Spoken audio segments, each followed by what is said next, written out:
That's a wild dragon right there. The python hunters are in Australia Getting rid of cane toads. for the snake hunt of their lives. Does the term death adder kick in? That's venomous. Then they get hands-on with freshwater Crocs and face-to-face with man-eating salties. I got him. This ain't no fish story, mates. This is a Croc story. It's time to get more remote, more wild. They're on a global mission to protect the planet's snakes and other reptiles. Biologist, venomous snake expert, and Croc specialist Sean Heflick. Ever since I was young, I've been mesmerized by reptiles. Law enforcement officer and reptile breeder Greg Graziani. I'm committed to the education and conservation of reptiles. And designer reptile breeder Michael Cole. I've been handling snakes since I was 4, but I have a special passion for pythons. Fighting the fear of the fang. They are the Python Hunters.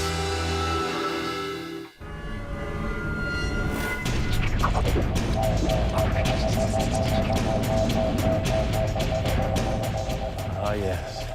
Into the heart of the Outback. When you see wallabies running around, you definitely know you're in the Outback. That's Australia, boys. That's Australia. The guys are down under in Alice Springs. Their mission? Explore a land exploding with reptiles. Got a permanent grin on my face ever since we landed. Yo, this is our first time here in Australia, and we want to find some of the cool reptiles that we can't find back in the U.S. Australia has about 125 species of snakes. 100 of those are venomous, and about 65 of those can kill you dead. So watch where you step, watch where you grab. We're good, man. Everybody's got shoes and not pumps. On we go. Australia has hundreds of species of reptiles, but the two I want to see most while we're here is a small gecko called the spiny-tailed gecko, which I've seen back in the States, but I really want to see in the wild. But what Michael wants to see most, And the largest of all of the monitors here in Australia, the Parenti. I also raise crocodilians as well as pythons, so getting close to some of the largest crocodiles on the planet, that is top on my list. This is what I'm talking about. Freshwater Crocs, saltwater Crocs, more venomous snakes than you can shake a stick at. That is the real deal. the guys have planned the road trip of a lifetime. But it starts with something they don't want to find. Cane toad? Yep. I got real excited at the base of a termite mound from about 25 yards away. I saw this small little reptilian coil and I thought it was a little python. I run over to it and the invasive cane toad. The Australian government introduced cane toads in the 1930s to feast on the cane beetle, decimating their crops. It's an environmental disaster. Not only are they a deadly meal to the large predators of Australia, but they're a predator of the smaller reptiles and amphibians. Oh man, look at that. Wow. And that right there is that bufotoxin. That bufotoxin is the reason that so many animals, the iguanas, the crocodilians, the snakes, are having issues with this invasive toad here in Australia. It's got very few predators and they can swallow that toxin and survive. It's just wreaking havoc. No matter where you squeeze, I mean, all the way down on the legs, I can squeeze those little glands and that white secretion comes out, which means if an animal bites this thing anywhere, not necessarily right on the glands, they're gonna get that, that toxin in them. It doesn't take long before the guys chase down a reptile that does belong here. The bearded dragon. Nice horns on this one. Yeah. We're gonna run.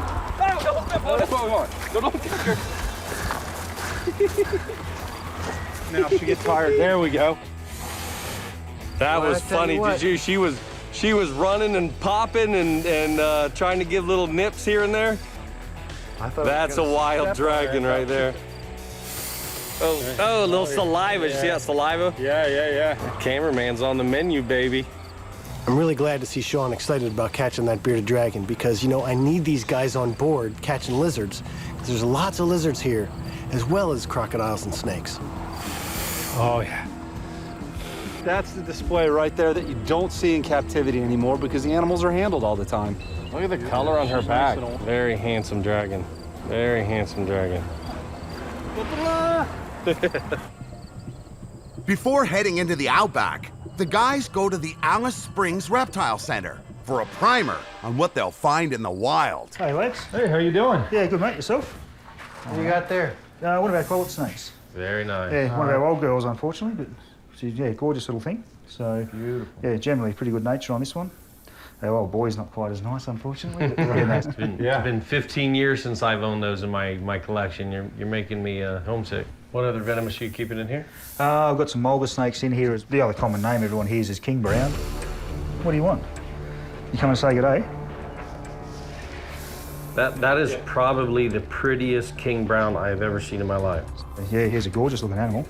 You know, the mulga snake or the king brown, it's got a neurotoxic venom that is deadly. You know, it's normally kind of laid back, but when provoked, it is a hard-hitting, envenomating monster to deal with. Around Alice Springs, around this area, what kind of habitat are you finding these guys? Well, this guy was pulled out of a backyard in town, you know. They're pretty common. And dangerous. Justin knows firsthand. I just got nailed on the inside of the finger. Oh my God, it was like getting a baseball bat on the back of your head. Every beat of your heart, the nausea, the sweating, unbelievable, mate. This looks like someone was pouring buckets of water over me. It's almost like, you know, the worst hangover and worst common cold you've ever had, then times that by about 100, and that's what your body feels like. It's just intense. Make no mistake, these are dangerous. It only takes a tiny puncture wound, and that's enough to kill you. So you get bit, you need to just immediately start moving to the hospital. Yeah, you get bit by it, you just go, right, bite, okay, treat it seriously, because you don't know until those secondary symptoms start coming on that you realise, holy crap, I've got venom. With brown snakes, it's really common for people to go unconscious. You know, when we go out on the road in Australia, I don't want to see anybody get hurt or injured or bitten. We need to stay focused. I've had Ollie for a fair while now. This is Ollie. Handsome devil. This 3.5 meter long olive python is just one of more than a dozen python species found in Australia. So, I love my olive pythons. I've got 19 of them. They're fantastic animals. He's about 10 kilograms in weight and he's about 3.5 meters long. Time to hit the Outback for some real world action. Take it nice and quiet, guys. Wow, what a beautiful Australian sand monitor. He's fast. He's only a young one, 2 years old. We're very, very lucky to see this. He is gorgeous, huh? He's a nice animal. Right now, he's tolerable. He's not heated up yet. When a lizard is cold, its movements are sluggish. But after just moments in the sun, its body temp shoots up and it can move like lightning. Look at him go low. He thinks he's hiding. Look, he Look, he flattens out. He thinks he's hiding down there. You can't see me. All right, I would love to put my hands on this guy. He's watching here. Now he's changing his mind. Just don't let him bolt out between you. Everybody's ready? He's looking at me, Greg. I'm gonna bend down. If he turns his head, grab him, okay? Mikey, there's no way you're gonna grab him by his head. Greg, hold perfectly still. I got him, guys. Can you get him totally on you? There we go. Whoa, is he quick. That was hilarious. He's in the thicket. Is he in here? He's in the thicket. That thing is like lightning. How'd he go between you two? This is why you guys are called python hunters, because you're not goanna hunters. What happened? I was ready for you two to like bust skulls trying to get that as it went between you. Yeah, we should have caught that, but I was just warming up. Trust me, though, if we see a Parenti, I'll catch that one. We're headed to a place called Palm Valley. They've got rock-faced cliffs, water, vegetation. I mean, this looks like a really great place to find a lot of reptiles. Maybe we'll even get lucky and find a Parenti for Mikey. Look at the backdrop here. It's just freaking phenomenal. This is harsh but beautiful landscape. These rock outcrops are ideal sunning spots for cold-blooded creatures.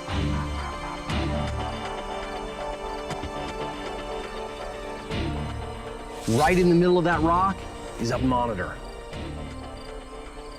These monitors prey on small lizards, birds, and their eggs, and boy, can they climb. The question is, can we?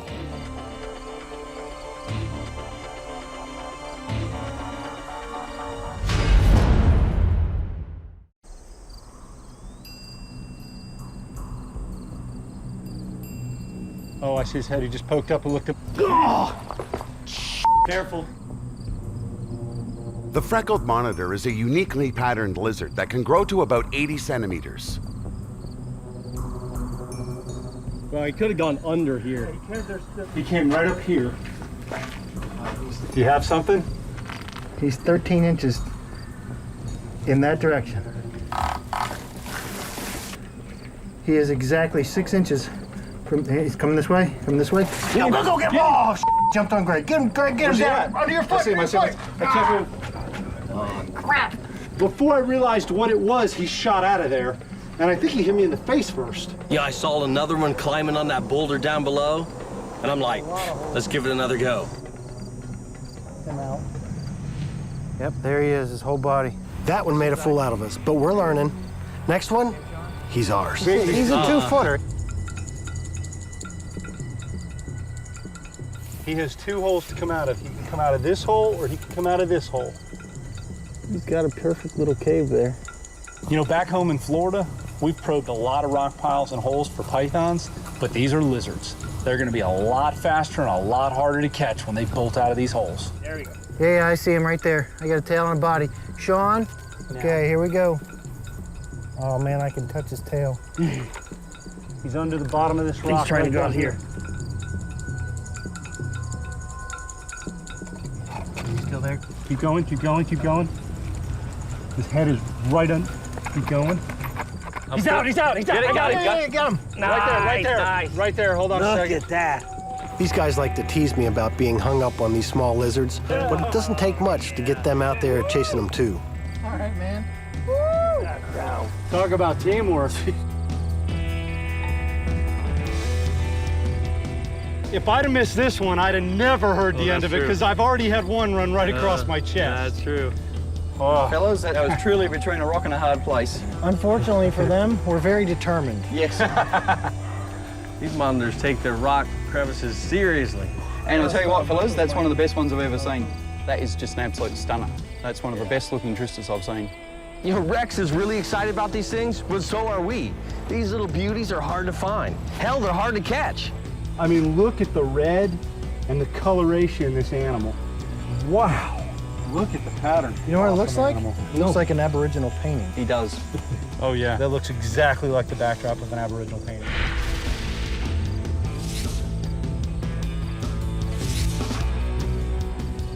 Those cloacal spurs, you can see them quite clearly.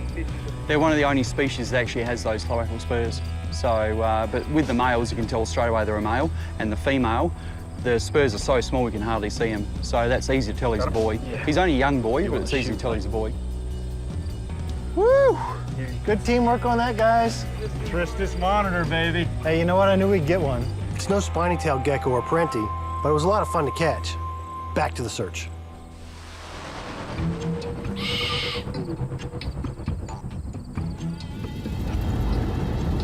Lizard. What's that in the center road up there, Sean? A Stark? Rock? Left side? Hey. Oh, he's a snug. Right there. I'm getting the impression that there's a lot more lizards than snakes here in Palm Valley, but I'm really starting to get into the thrill of the chase with these guys. There we go. That is a beautiful striped skink.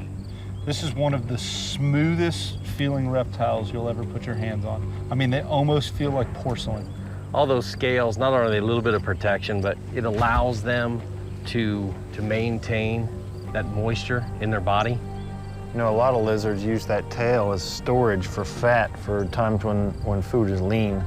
And you can see this guy has a huge tail. I mean, they could last a long time without meals out here. They have the ability to actually twist their muscles, contort their muscles, and actually throw off that tail when they're being attacked by a predator. And then the tail goes to just crazy gyrating and wriggling around, and it grabs the attention of the predator. And while the predator is concentrating on that tail, that lizard flat out. Oh, big bad boy's got me now. When we release him, we'll let him feel like he won this one. Rex didn't mention that this is the one venomous species of lizards in Australia. Let's see how long he hangs on to this finger when I put him down. He owns you. Yeah, he's winning. There we go, one more bite. There you go, now you're free. There he goes, slinks right back into his cover and he's gone. They're after reptiles, but some of the Outback's most amazing spectacles are created by insects. This is not a live mount, which means it's not as stable as you might think. Oh man, it feels like cement thing. Termite mounds are made up of mud and saliva. They can take over 50 years to complete and can house more than 1 million of these insects. Oh, look at him go. Look at him go, man, just like a native. Made it. It would have been really funny if he rolled backwards. Hey, What? get away from It's here. like jacketing me before you're Get coming away down. from here. I ain't even gotta climb it. 1, 2, 3. You realize they're gonna fall coming down. Yeah. You know, for reptile guys, it's not a question of day or night. Lizards, snakes, crocs, something's active 24/7. It's just a matter of picking the prize. Michael still hasn't found a spiny-tailed gecko, but he's in the right place at the right time. These are moga trees, and we're looking for the spiny-tailed gecko. And they're actually a gecko species that has eye shine, like a crocodile. Hey man, I checked all these trees over here. There's no geckos. I have no interest in finding these geckos either. I want to get back on the road and find some venomous snakes. Mikey, come on! All right, man, you had enough time for your spiny-tailed gecko. We're going to look for something cooler like a death adder. You know, the three of us can compete all day long to see who catches the most snakes. But I don't think these guys will give me a whole lot of trouble or competition when it comes to catching geckos.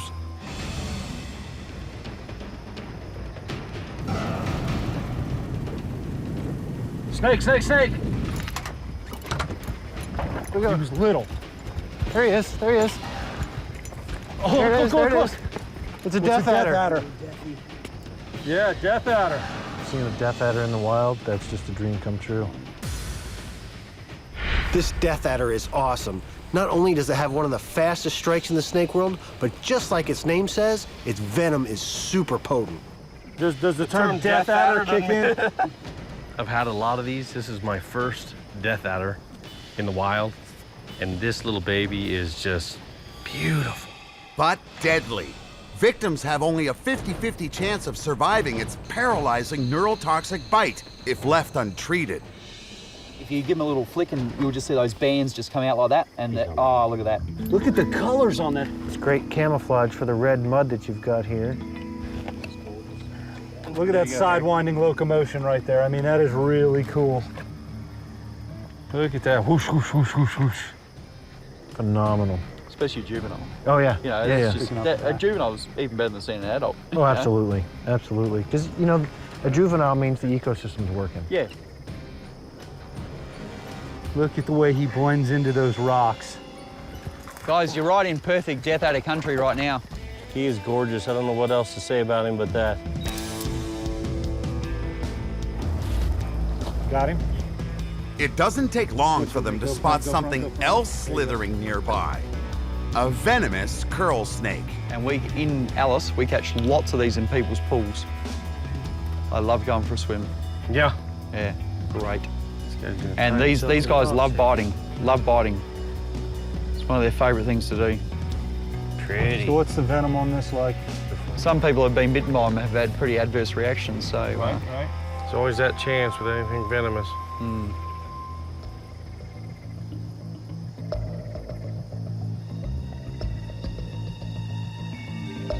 Look at him whip his tail as he goes. He rolls his tail. Yeah. See that? I tell you can't get tired of Australian reptiles, man. Is this an adult? Yeah, that's a pretty average size around here. You know, I think it was a pretty good night. We caught a curl snake, a death adder. The great thing about Australia is wherever you turn, you end up seeing reptiles. This is like a python hunter's heaven. The next morning, the guys get a small surprise. Guys, check this out. Somebody heard that the python hunters were around, and they caught this and brought it in for identification. He's good. Legless lizard. He's got it in a bucket. He's like, I don't know if this is venomous or not. You know, the real pointy snout on it. And I reached in the bucket. I was like, oh, that's a lizard. And guy kind of freaked out. What do you mean it's a lizard? Pointed out all the different features on it. You know, the ears on the side and the skink-like scales. And he actually doesn't have eyelids. He's more snake-like in this species, where he doesn't actually blink. The lizards that we have, the legless lizards, actually can blink their eyes just like a lizard. So, I mean, that's another feature that throws people off. I'll tell you my favorite characteristic of these animals. Their heads look like a vine snake. I don't know, man. To me, it looks like an eel. See, I'm thinking crocodile. Look at him, moves just like a snake on that sand. They leave it be and hit the road. It doesn't take long before Justin calls for help. It's Michael. What do you need? All right, we're about 10 minutes out. Yeah, we'll be there. All right, great. They got a call out at the reptile center. If there's one thing better than wrangling reptiles in Australia, it's going on a rescue and saving one, especially one that's big and bad and venomous. Anything? Not yet. Any good information on ID? Apparently relatively good size, so, you know, this time of day, mate, wouldn't be surprised if it's either a big common brown or maybe even a mulga snake if we're lucky.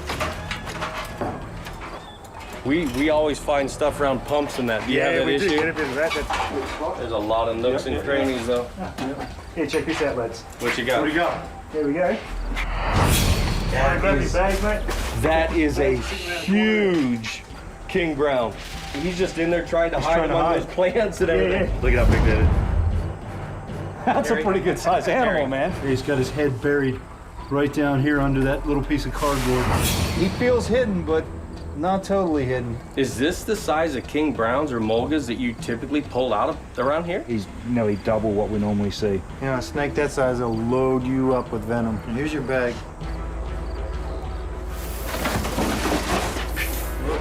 Oh, yeah, straight in their bag. Put that bag up, mate. Pick it up. Straight up. Yeah, shoot out of that. Yeah, that's a big king brown. I mean, that's a big snake. Can we go ahead and take him back to your facility and get a better look at him and Yeah, absolutely. check him out? I'd like to see this boy milked. No doubt, a mulga that size will inject several hundred milligrams of venom. That's enough to kill me, you, and our families. So you look at the size venom glands on that boy. You look at the size of the head of that. Look at that. So yeah, he's a big, big, strong animal. That's why they call him a king brown. When you're dealing with a king brown, you better be on high alert. These snakes, they kill people. Kings and other related brown snakes have killed 27 people in the last 30 years. Justin's already survived one bite. Get out of that, thank you very much. I don't need you biting me. You know, another inch, and that could have been a bad bite. But Justin's a pro, and those are the occupational hazards he's facing. Yeah, I'd like to see how much venom this guy's got before he wastes it on one of us. I'm glad I'm not the only one who talks to get around. Got him, Sean? Yep. Pass off. These guys here, the venom tends to have a yellow tinge to it, and it's probably what we call a dirty venom. Ooh, careful. There's that dirty venom. There's that golden venom. Wow, it's thicker than rattlesnake venom. Very similar to our easterns. Yeah, our eastern diamondback venom has that yellow gold color to it. Same exact thing. He's not even injecting at all. He knows he's got a solid bite. He's like, I have done my job. That's enough to kill all of us in this room. Unlike the vipers we deal with, these elapids or cobra family, they've got a front, short, fixed fang. It only has to be long enough to pierce the skin, you know? And then that neurotoxic venom just gets in your lymphatic system and just, man, courses through your body. That's a little bit of dead right there. To thank the guys for their help, Justin delivers Michael his holy grail. Now that is a Parenti monitor. Biggest, baddest monitor species in Australia. Goanna. The Parenti is the one lizard I came specifically to Australia to see. We didn't catch one in the wild, but when we finally did get our hands on one, these guys decided to play a game of keep away. We're doing a Parenti shot. I get to do the Parenti shot. Get away from here. You were what? No, you're over there, bro. Did you catch one? I got my hands on it later. Their mission accomplished in the Outback, the python hunters head up to Darwin, an area famous for two reptiles, the freshwater Johnson's crocodile and its bigger man-eating cousin, the saltwater crocodile. Darwin saltwater crocs can be a real danger because they coexist so closely with people. The saltwater croc is the largest reptile on the planet, weighing 900 kilos and growing to 6 meters. You know, they estimate there's 100,000 of these massive crocodiles in the Northern Territory. And with the size of these things, it's no wonder why there are horror stories of people being drugged into the murky blackness of the water. Even the mayor's not safe, it would appear. Crocs stops mayor. I think we need to go help him out, huh? Yeah, right.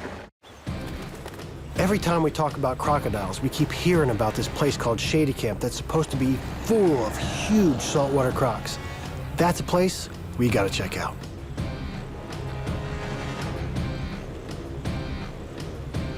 Well, what Shady Camp is that you've got this tidal influence. So this is brackish saline water on the northern side. And then over the spillway, you've got the freshwater. The big saltwater crocs, they'll use fresh or salt. This is salt on this side, this is fresh on this side. Saltwater crocs will tear you to pieces. If you step in the water here, there's a 100% chance you will be eaten. You see the ear flaps, but that's not even the entire head. That back's as wild as a 55-gallon drum. But you know, they're the quintessential predator. When you're facing them, a lot of times they'll come up and just hold. But as soon as that prey item turns their back, they'll just, bam, come out of it. I don't know how you live surrounded by these animals and you still don't know a thing about them. It always boggles my mind. That's why people are on the menu. You know, in the daytime, when it's really hot like this, crocs tend to stay in the water.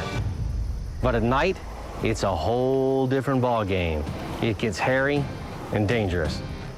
For us, that's showtime, baby. Let's do this. The python hunter spotlights soon reveal just how dangerous this place is. There's about 50 crocs on this side and another 40 or 50 on this other side. I mean, there's well over 100 crocs right in this area right here. I don't think I've seen anything much cooler than this. We are surrounded by some of the planet's most awesome killers. If we don't stay sharp, we could be on the menu. Salties can travel 13 kilometers an hour, but their speed doubles when they're lunging at prey. One of the world's best ambush predators. Right at the edge of the water. I'd put a hurting on if you stood there. It'd be the fastest last 5 seconds of your life. With concentrations of crocodiles like this, you've got to be aware of every step you take. There's salties in the freshwater, in the saltwater, salties on the spillway, on the bank, and they're all waiting for you not to pay attention to that next step. They're just waiting for that tide to roll in. The fish will start making their move across that dam. The crocs will come in and buffet. Getting ready for their midnight snack.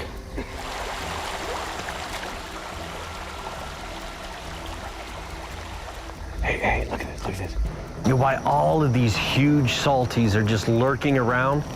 There's one small freshie. I don't know how he's still here, because he's like 1/10 their size. But he's enjoying a feast.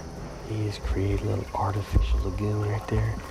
He's used his tail and his snout body just to trap fish between himself and the bank, and he's just sucking them up. Look at him, just hammering them. You know, freshies prefer fresh water, but salties, they can tolerate both salt water and fresh water, but rarely do these things ever coexist. These massive salties, they know we're here, they know we're close, and they also know that we're potential food. These guys are coming in. There's a big one coming in. Look at that. Back up. Back up. Back up. I got him. I got him. Come on. Back Come on, up. come on, come on, come on. Back up. Come on. Keep going. He's coming out. And he don't give a damn. All right. He says, I want me a cameraman. They can hear it, they can smell it. He knows exactly what's holding that light.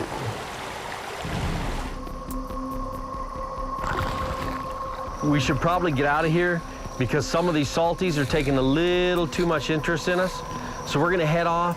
We're gonna mess with their smaller cousins, the freshies, or the freshwater crocodiles. Now, they're a lot of fun.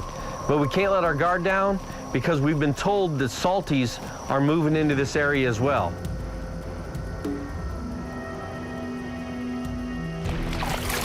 I got one. Look at that. Crocodilus johnsoni, Australian freshwater crocodile. This guy's got nice weight on the tail, nice fat tail, eating real well. I mean, just an incredible little crocodile here, and it's the smaller of the two crocs you find here in Australia.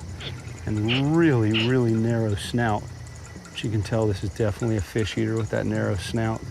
I finally got one. I got to go find the boys since I left them. Oh, yeah. Look at That's that. what we're looking for. Beautiful animal. Yeah, I guess you probably want a picture of you holding a Johnston's crocodile. Yeah, that's for dang sure. All right, don't look so happy. You know, there are two reasons why this is my favorite croc catch of all time. The first is this is a Johnston's crocodile, my wife's maiden name. But even more than that, I finally beat Sean. I've caught a croc species that he's never laid his hands on before. Sean! Oh, nice. All I gotta say is, I know it won't last long, One in hand. but I've got a species you haven't caught around the world yet. That's true. Though if you would have told me it was that size, I wouldn't have got off the one I was just tracking. You know, the challenge for me now going forward is to catch a larger freshie. Game on. Australia's freshwater Crocs numbers are in jeopardy, so the guys are pleased to find a healthy one. He's got a belly full. He's eating Yeah, he something. does, and look at the tail. Look at the Fat. weight in the tail. I mean, he's doing really, really well. We'll go get this guy back to where he belongs. Beautiful. And we still got a lot to see here in Australia. I really was tracking a croc. I had it trapped. Well, why don't you say something? Always another fish story, croc story. 4-footer, had it trapped.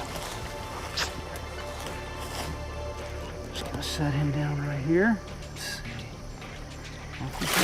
Run him out on land. Look at him gallop. That is awesome. That is one crocodile that will actually gallop. The back legs will come up, and when he runs, he gallops like a horse. Where's Mikey at? Did you sacrifice him or what? No, he was right on my ass, and then he ditched off on the wood end. Mikey! You know, first Greg takes off, then Mikey disappears. I don't think they quite understand the gravity of this situation. They could get taken by a salty, bitten by one of these venomous snakes. It's a little different out here. Mikey! No, he's over here. Mikey! Mike. I've been doing my part for getting rid of cane toads.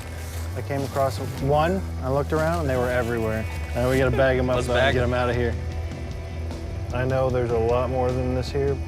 Ultimately, that translates into a lot of babies. Oh, yeah. Thousands and thousands Absolutely. of potential young out. Yep. So Authorities estimate there are 9 cane toads for every human in Australia.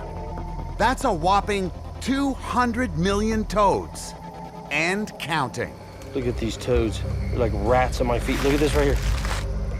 From just 2 cane toads getting busy, you can get 10,000 to 35,000 babies per year. It is no wonder Australia's infested with these things. You know, these cane toads don't affect our ecosystem nearly as badly as they do here. I mean, we have some issues with them. They are not near the problem in Florida that they are here in Australia. Doesn't sound like much to get these out of there, but with the numbers that they can produce, you know, we're doing something every little bit. Australia with those cane toads has been one massive, live, living laboratory. That just goes to prove it right there. One species under attack by the cane toad is the endangered freshwater crocodile. The toxic toads are a deadly meal for the freshies. Charlie Manolis has been monitoring these crocs for more than 30 years. I'm going to give you this very, very, very important piece of equipment. You're going to guard this with your life. We'll use these to find the eggs. Freshies love to dig in sand. You've got to have really soft touch, yeah? Okay. And the probe will just go drop it. So just watch your step here, boys. You know, the team knows a lot about reptiles, but Charlie, he's an expert on these freshies and where they lay their eggs. So counting these nests, it's going to give us a real gauge on how this population is faring. These guys will nest in about middle of August to say mid to late September. Their eggs are designed to hatch just before the wet season, so their babies come out when there's lots of bugs, lots of insects, lots of fish, when everything's breeding. If the eggs stay in the ground too long, they flood with the rains. If they come out too early, they come out when it's really harsh like this and they don't get much of a chance. So it's a really small window of opportunity that they've got to work towards, you know, and they've got to get it just right. There's crocodilian uric acid. We call it croc poo in Australia. Croc poo. Got a really nice nesting bank here. That drops through quick, but that might be... That just might, yeah. So it doesn't have to be that much difference in elevation. No. Here you're looking at a Look, difference of like a half a meter. Some can be down here, some will be up there. You can see these guys have been digging here. You got one there? There you go. I've got a nesting site here, guys. Oh, look at the egg. Oh, Which yeah. means... That's only 3-4 inches down. Yeah, that's actually, I actually felt the egg. Fertilized crocodile eggs have a faint marking around their shell. Clear egg shells will not hatch. Like band at all. So either it's died within 24 hours of being laid, or it's just never got fertilized. There we go. Real easy to see the difference. Yeah, look. See this band? No band. There's a ring. It's like a ring that goes around there. Nice white band around there. So what's the average clutch size for these? For freshies, it's about 13 eggs. See, what do we got there? 1, 2, 3, 4, 5, 6, 7, 8, 9, 10, 11, 12. There's another guy under there. So you've got about an average size clutch. And that size egg is about an average female. Big female, big eggs. Little female, little eggs. Only 1% of all hatchlings reach maturity. The rest fall prey to monitor lizards, wild pigs, and their croc cousins, the salties. Charlie has tracked over 2,000 freshwater crocodiles in his population study, and we're learning a lot from him now. But what we really want to do is get our hands on these crocs.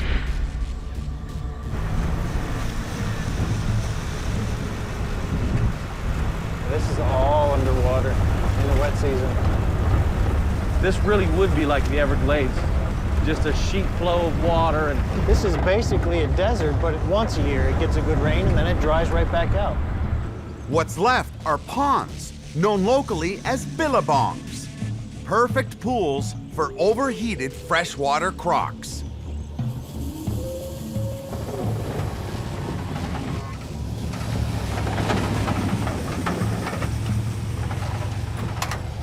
Okay, boys, have to get you off. Yeah, let's see if we can catch some crocs, guys.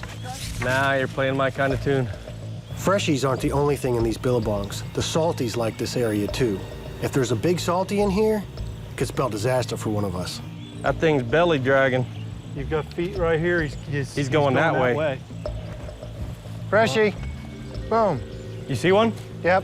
Excellent. Another one, another one. There you go. There's at least 4 right here. 1, 2, 3. Oh, they keep popping up. There's a bunch here. 5. That's a nice sized croc there. Good spot, man. This is a great spot. Charlie, are you comfortable with us getting in here? Woo. We'll see how deep it is. Okay. Safety first. We'll listen to what you say, but we're all eager to get in. It's going to be hard to keep us out. There's at least 9 right here. I counted 9, and there's one good-sized one in there. There you go. There's one right there. Was that a... So whatever that was jumped out of the water like a fish. The boys must be careful. This pond could hold a man-eater. A bunch of his tagged and numbered ones were driven out by a saltwater crocodile just 100 yards over. So he's got a good suspicion a lot of them were pushed over into here, so we'll find out. The first thing we got to do is catch these guys. So we're going to lay out a net and see if we can't drive these crocs into it. There's one right here. Got one? That's moving. It's a good-sized one, probably a 4-footer. Mikey slapped that water. Yeah. Swishing doesn't do much. What? Heads up. Just watch his. Oh, he's a decent sized one. Jackpot. Hang on, Greg. He's not in that net very good. He's not well tied, boys. Relax. Hey, Charlie, he's got a good wrap now. Yeah, he does. I don't care if these guys are half the size of a saltwater croc. They've got lots of teeth, they're sharp, and they're really fast. I've got about 4 or 5 in the net down here. Greg's got one. Yes, hang on. Freshwater crocodiles all over the place. Good stuff. Oh, this sort of water, they'll be okay, but we got to work quick. No, that may be a small freshwater crocodile, but that's a mouthful of teeth there. You won't forget those teeth real quick if he latches on. These guys' jaws are so strong, they snap shut like steel. Charlie's figured out how to get them open so we can release them from the nets. All their strength's in those jaws, mate. It's all just bone. So it's not hurting him, but it's the only way you can get their mouth open so we can untangle them.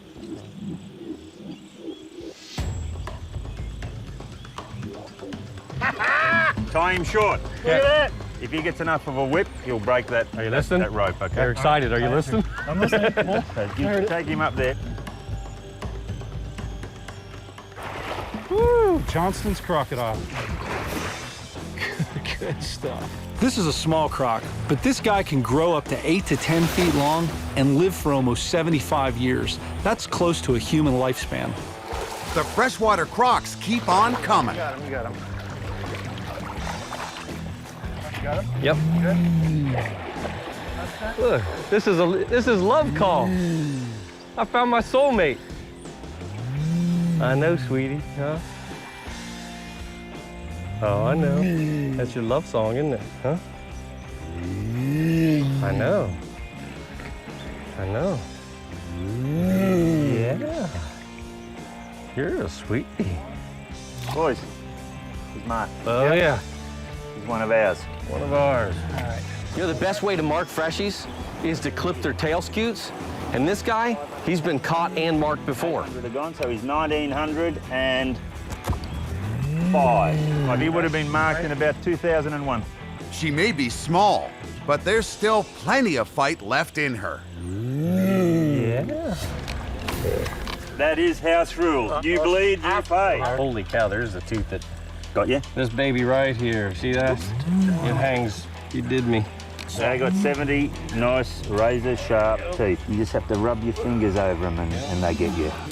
Ah, just a little nick. This is great. This is the pointy end of the science. You know, if one little tooth can cause that much bleeding, imagine what a mouthful can do to you. Hey, get your finger out of my girl. It's a girl. It's a baby. I'm jacked with these little guys. I just touched them and they get his tail out so I can adjust. Excellent. Well, now comes the good part. We measure these boys up, work out what's wrong with them, abnormalities, injuries. The more I play with this stuff, the more I become a croc guy. 9 animals, that's 6. Rocco. 126.8. 20.3. 66 on the money. 102. 96.3. You know, the data we've collected today on the freshies ultimately will help Charlie figure out what's going on with the predators, lack of food, habitat changes, invasives, and maybe even the saltwater crocodiles moving into the freshies areas. So this is probably a 2-year-old animal? Yeah. 2, 3, 4, 5, 6, 7, 8, 9, 10. It doesn't hurt unless you cut yourself with the knife. Charlie clips the tail scoots of each croc he captures to give them their own ID number. This allows him to track the movement and growth of every freshie he catches. And what I'm going to do is give him an extra cut. This guy, I'm going to cut the 10th scoot to tell me that he was cut on the year that we came out with the python hunters. Okay, so she's done. This is one of the most favorite things about crocodiles for me. They get these bottom teeth that literally grow through the snout like tusks on a wild boar. Yeah. And, you know, I mean, this one is really sticking up. This animal's taped, but if this animal thrashes, I've got 3 teeth on this side right here. He will get you. That'll just slice you wide open. The guys have one last croc to examine before they call it a day. This guy's been caught before. Look, you can see the scar. 3, 4, we got 500, 600, 800. So it gives him 1,904. And in 10 years, she has grown 167 millimeters, 6 inches in 10 years. Some of these guys, you pick them up 10, 20 years later, and they've sort of grown this much. Yeah, So this was a mature croc when you found her? She would have been mature at the time. She's Yeah, already 1.6 over- meters, she's over the size that... Already over her growth spurt. Yeah. You know, this healthy female freshie is a positive indicator that maybe the cane toads haven't totally decimated this crocodile population. And even more importantly, Charlie's got a bit of information that we're just dying to hear. Who had the longest one? As much as I hate to say it, I think it was Sean. Even he hates to say it. That's a good haul, guys. Yeah. Woo!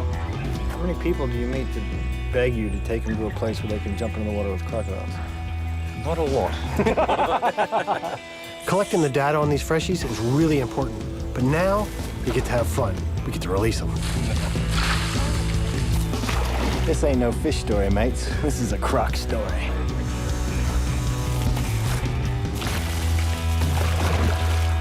Those are some magnificent crocodiles.